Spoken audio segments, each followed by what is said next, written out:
सर्दियों का समय था। पहाड़ों से घिरे एक छोटे से गांव में कड़कड़ाती ठंड पड़ रही थी।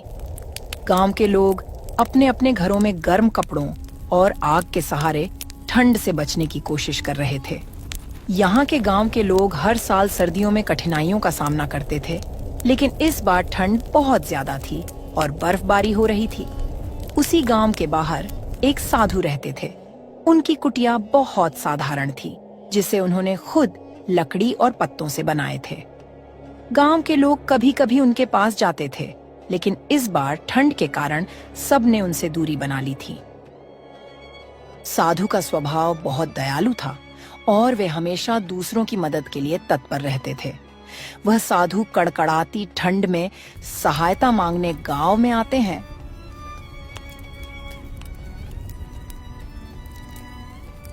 सुनो पुत्र, यह ठंड बहुत कठोर है। मेरी कुटिया में आग जलाने का कोई साधन नहीं है। अगर आप सभी थोड़ी मदद करें, मुझे थोड़ा खाना या कोई पुराना गर्म कपड़ा दे दो, तो मैं यह ठंड सहन कर सकता हूँ। बाबा, आपके लिए गांव में अब कोई साधन नहीं है। हमें खुद के लिए मुश्किल हो रही है। आप तो भगवान के भक्त हैं, उन्हीं से मदद मांग लीजिए। हाँ बाबा, हम तो खुद इस ठंड से परेशान हैं। आप साधु हैं, तपस्या कीजिए। तपस्या करने से गर्मी आएगी। आपको क्या जरूरत गर्म कपड़े की? बेटा, भगवान ने इंसान को इंसान की मदद के लिए बनाया है। अगर आप एक दूसरे की मदद नहीं करेंगे तो यह जीवन किस काम का है? कृपया मुझे पुराने ही सही, पर मुझे गर्म कपड़े दे दो। साधु के लाख कहने पर उनकी कोई मदद नहीं करता। गांव वालों पर साधु की बातों का कोई असर नहीं हुआ। सबने अपने अपने काम में ध्यान लगाना शुरू कर दिया। साधु निराश होकर अपनी कुटिया लौट जाते हैं। उनकी कुटिया में बहुत ठंड थी। उन्होंने ध्यान लगाने की कोशिश की, लेकिन ठंड इतनी अधिक थी कि उनका शरीर ठंड से जकड़ने लगा था। उनके पास केवल एक पतला चादर था, जो ठंड से बचाने में असमर्थ था। किसी तरह वह दिन गुजारते हैं, लेकिन रात को ठंड और बढ़ गई। हवा के साथ बर्फीली बूंदें गिरने लगीं। साधु ने अपने आखिरी समय में प्रार्थना किया, हे भगवान, इन गांव वालों को सद्बुद्धि देना। मैं तो आपके पास आ रहा हूँ। साधु महाराज इतना कहकर ठंड के कारण मर जाते हैं।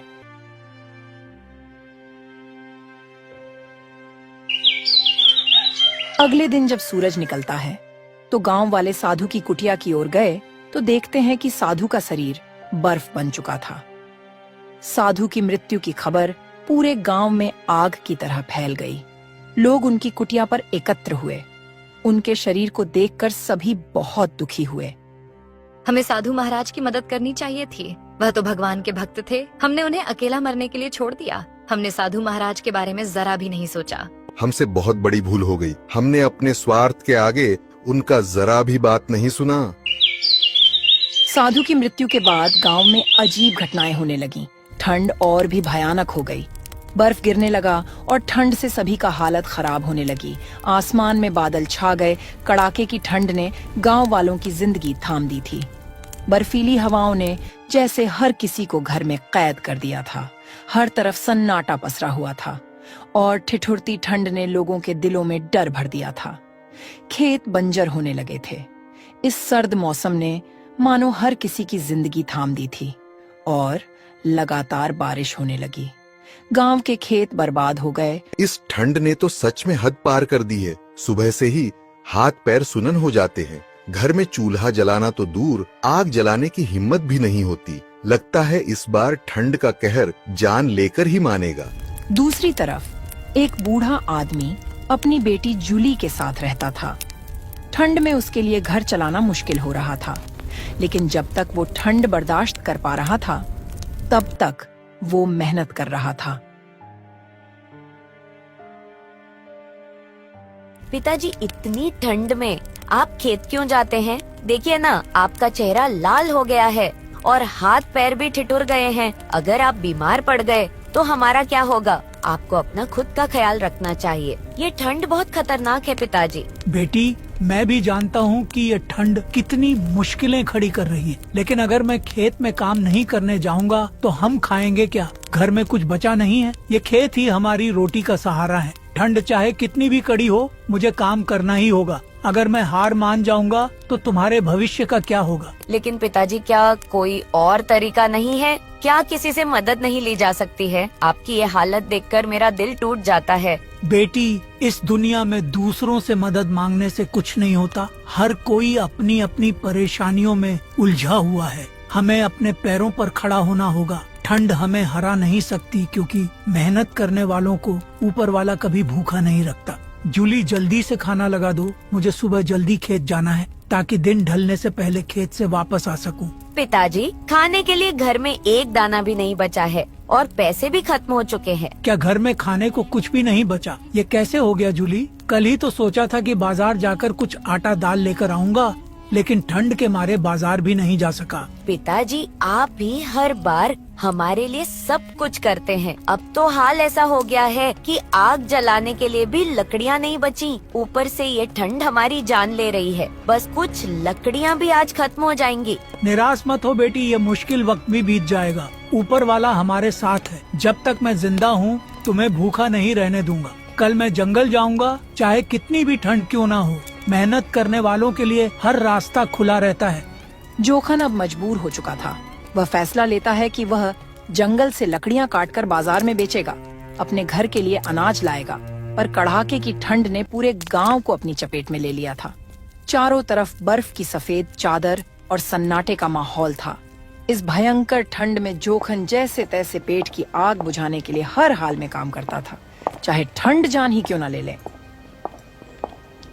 हे ऊपर वाले, ठंड तो जानलेवा हो रही है, पर अगर लकड़ियां नहीं काटूंगा तो घर में चूल्हा कैसे जलेगा? खेत के सहारे रहूंगा तो हम बाप बेटी भूख से मर जाएंगे, क्योंकि खेत में अनाज अभी तैयार नहीं हुआ है। ये ठंड मेरी मेहनत का इम्तिहान ले रही है। जोखन लकड़ी काटने की बहुत कोशिश करता, लेकिन ठंड और बर्फ के ओले इतना गिर रहा था कि मानो आदमी की जान ही चली जाए। जोखन ठंड से हार मानकर वापस घर लौट आया। ठंड ने उसकी हिम्मत को झक छोड़ दिया था। जूली, आज मेरी हिम्मत नहीं हो रही है। ठंड इतनी बढ़ गई है कि लकड़ी काटने का भी मन नहीं कर रहा। पिताजी, तो आप क्या करेंगे अब? मुझे तो कुछ समझ नहीं आ रहा है। कल फिर से जंगल जाऊंगा, लेकिन आज के लिए मुझे सेठ धनराज से कुछ पैसे उधार लेने होंगे। पिताजी, आप ये क्या कह रहे हैं? सेठ धनराज, वह तो बहुत दुष्ट किस्म का सेठ है। आपने देखा नहीं, कुछ दिन पहले एक साधु उसके पास आए थे मदद मांगने, लेकिन वह उनकी मदद नहीं की और उनका मजाक बना के उन्हें अपने दरवाजा से भगा दिया था। और कोई गांव वाला उनकी मदद नहीं की, जिसके कारण साधु की मृत्यु हो गई थी। इस दुनिया में कोई किसी का नहीं होता। हाँ बेटी, तुम सही कह रही हो, मगर मेरे पास और कोई उपाय भी तो नहीं है। दिन ब दिन बढ़ती ठंड ने उसकी हिम्मत तोड़ दी थी। जंगल की ओर जाने का उसका इरादा तो था, लेकिन जैसे ही वह वहां पहुंचा, ठंड ने उसे ऐसा झकझोरा कि लकड़ी काटना तो दूर, वहां खड़ा रहना भी मुश्किल हो गया था। अपनी बेटी का पेट भरने के लिए जोखन सेठ धनराज के पास जाता है।